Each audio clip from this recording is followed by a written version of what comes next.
À la découverte de nouvelles histoires. Des migrants sont venus au lycée durant l'année 2015-2016 pour nous raconter leur histoire, leur parcours et leur expérience. Nous avons pu rencontrer 4 migrants. Firouzé qui vient d'Iran, Fulvio d'origine italienne, Margaret qui vient d'Allemagne et Mustapha qui vient d'Algérie. Cette association a été créée par Frédéric Pro, qui lui-même nous a raconté son histoire.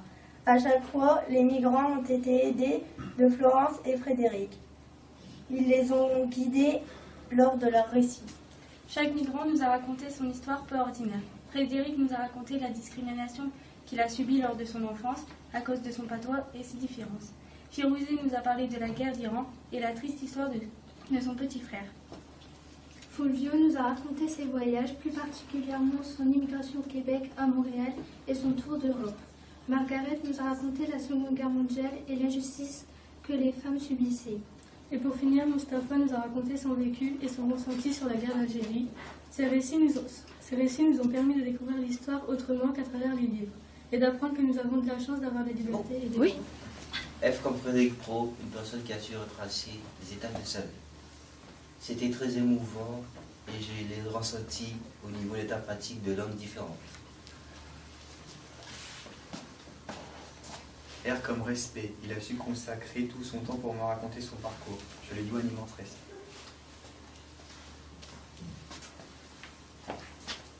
E comme ému, on l'a vu dans son regard, dans sa façon de parler. C'était très émouvant et très intéressant. D comme différent, Guifred a beaucoup voyagé dans des endroits différents et il a su me toucher en plein cœur. Il a su raconter tout son parcours avec ses magnifiques souvenirs qui m'ont beaucoup fait rire et m'ont ému en même temps. E comme école. Avant, il avait demandé à suivre des cours de patois, puis il a dit que tout le monde s'était mis à rire car cette langue était plus apprise. Je vais te dire une chose, moi personnellement, ça m'aurait fait plaisir de découvrir cette langue que je ne connais pas du tout. R comme rire, tu m'as fait beaucoup rire quand tu m'as dit que tu souhaitais devenir journaliste, que tu devais faire un article alors que tu ne savais pas comment tu devais t'y mettre. Et puis tu as été embauché, ça m'a fait beaucoup rire. I comme insulte. Quand tu as raconté le moment où on a insulté ta famille et tes amis, j'étais ému et déçu. Car être fils de paysan n'est pas facile, je le reconnais, mais au point d'ajouter des insultes, je trouve ça triste. C'est comme courage, toi, Frédéric, tu as réussi à me toucher en plein cœur. Et j'ai pu découvrir énormément de choses sur le micro grâce à toi.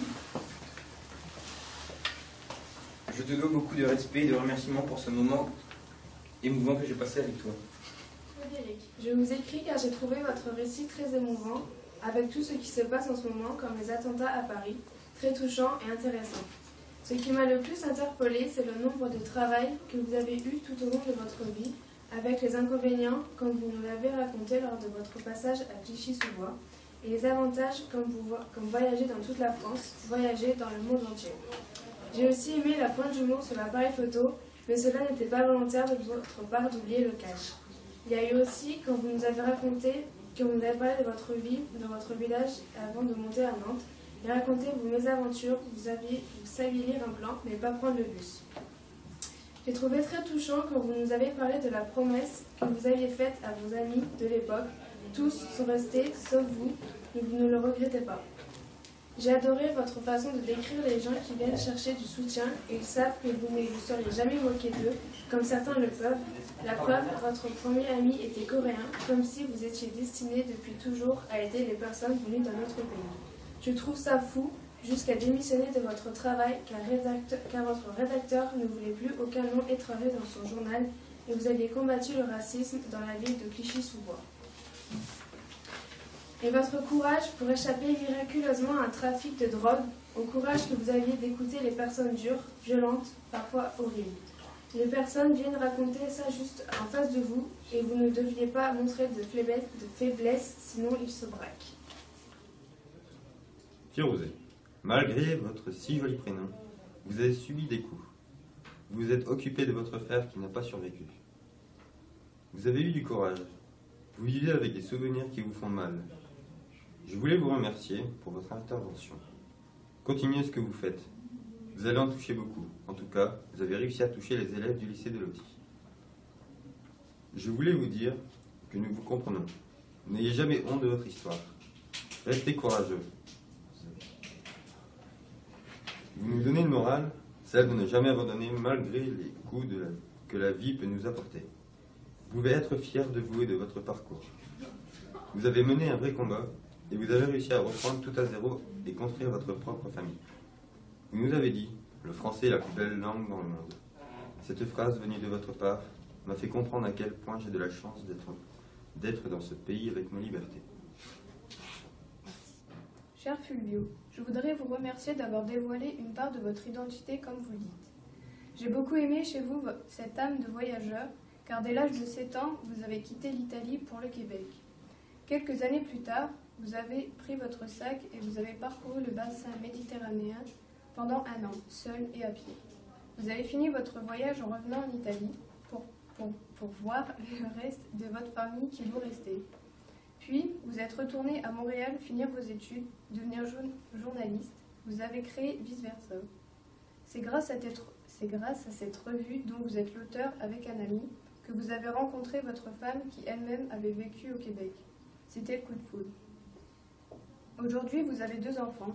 C'est peut-être une fierté pour eux d'avoir un père ayant participé au mouvement hippie, qui a failli assister au concert de Woodstock et aussi qui a suivi son cœur.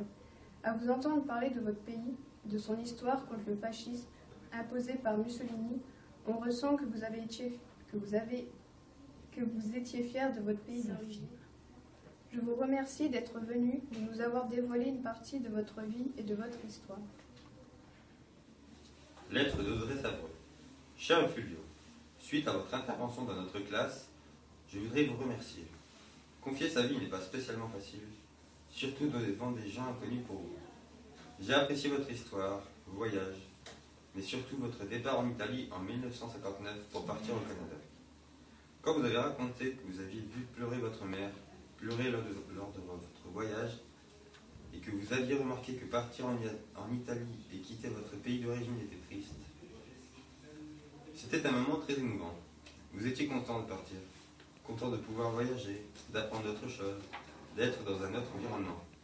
Vous aimez la littérature. Moi, je n'aime pas ça spécialement. Vous aviez eu du courage pour toutes vos études et pour aboutir au métier que vous souhaitez. J'ai apprécié prendre une photo avec vous. Cela sera un très bon souvenir. Chère Margaret, je vous remercie d'être venue nous raconter des choses que vous n'auriez jamais dû connaître. J'ai beaucoup aimé la façon dont vous plaisantiez à propos de votre fils ainsi que de votre premier mari. Ce qui m'a le plus touché, c'est le passage où vous êtes né en pleine guerre. Vous nous avez aussi raconté la vie que vous aviez entre les bombardements des Alliés. Nous avions l'impression que vous étiez plus proche du prisonnier de guerre que votre mère avait accueilli que de votre propre père. Votre père a été obligé d'adhérer au parti nazi malgré lui, sinon il était envoyé dans les camps de l'horreur comme votre oncle. Je trouve cela horrible et injuste. La guerre, enfin finie, après de longues heures ou mois à être enfermé dans un bunker, à attendre la liberté. Vous nous avez aussi parlé de votre sortie car vous étiez recouverte de crasse, de votre vie à être en situation de promiscuité constamment avec les uns et les autres et les odeurs insupportables. Votre mère devait choisir entre votre père et le prisonnier français. Elle a finalement choisi le prisonnier français car elle avait beaucoup manqué de liberté durant ces atroces années. Vous admiriez cet homme français car c'était l'idéal. Vous êtes arrivé en France le 16 décembre 1947. Votre mère devient française par le mariage, mais pas vous. À l'école, ça a été très dur pour vous de vous intégrer, car pour eux, vous étiez une nazie, celle qui a contribué avec toutes ces horreurs des camps. Mais même aujourd'hui, le criez encore haut et fort que vous n'étiez pas allemande, mais d'origine allemande. Voilà, le 11 novembre de l'année suivante, il fallait chanter la Marseillaise, mais vous, qui n'étiez pas d'origine française, c'était l'horreur. À 16 ans, vous avez eu votre fils avec un étudiant de 20 ans. Vous étiez obligé de vous marier, car à l'époque, les femmes n'avaient aucun droit sur leurs enfants. Vous avez le cœur sur la main, car vous faites partie d'une association pour aider les enfants étrangers à apprendre le français. Vous avez fait ce témoignage pour nous dire de garder la liberté d'esprit. À Margaret, bonjour. Je tenais à vous dire merci d'être venu nous raconter votre histoire, ce que vous avez vécu. Quand on m'a annoncé que nous allions devoir écouter une histoire de 2 heures, pour moi cela allait être ennuyeux, mais ce fut tout le contraire. Vous nous avez raconté votre vie comme si c'était votre devoir que de faire perdurer ces souvenirs. Dans un cours d'histoire, on écoute, on ne ressent pas la manière dont les gens vivent, alors qu'avec vous, c'est le contraire. On n'a pas les détails de type monde, d'aide historique et autres. On a ce que la guerre fait aux gens d'un autre point de vue, d'un point de vue beaucoup plus émotif et intéressant, et l'on a pu ressentir le fait que pour vous, cette époque était éprouvante. Je trouve généreux de votre part de nous avoir fait partager cela, ce qui nous apprend que la guerre est atroce. Merci d'être venu.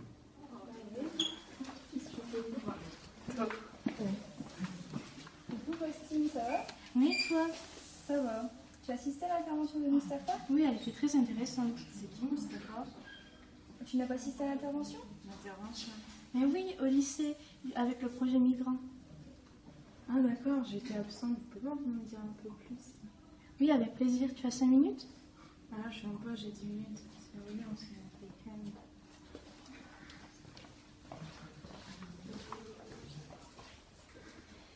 Il est algérien, il a 76 ans, il a 76 ans, il est algérien, il a 7 sœurs et 3 frères. On sait aussi que ses parents allaient à des réunions où ils parlaient de tout. Son père est décédé quand il avait 10 ans et ses parents parlaient un petit peu français. Mais il est né où?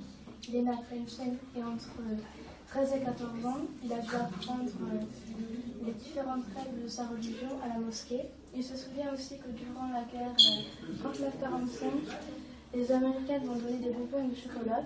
À cette époque, les écoles étaient mélangées par rapport aux religions, mais elles n'étaient pas mixtes. Les filles et les garçons, les filles avaient le droit de sortir 2 fois dans leur vie, une fois au mariage et une fois à leur enterrement. Les relations entre les filles et les garçons étaient très compliquées. À 16 ans, il a fait un stage de coiffure et un CAP de maçonnerie. Mais il n'y avait pas de service militaire à cette époque? Si, c'était même obligatoire, mais il n'a pas voulu le faire. Donc, il a été arrêté par la police. Il a été emprisonné par la suite pendant une semaine. Il avait 19 ans. Donc, il s'est séparé. Il a eu 2 filles en Algérie, une en 1968 et une en 1970, et une à Dunkerque en France en 1977. Maintenant, il habite en France. Ah d'accord. Ouais, c'est dommage que j'ai raté ça. Je pense que cela m'aurait beaucoup plu. Là, il faut qu'on aille en cours de filles. Oui, ou en histoire. Ouais.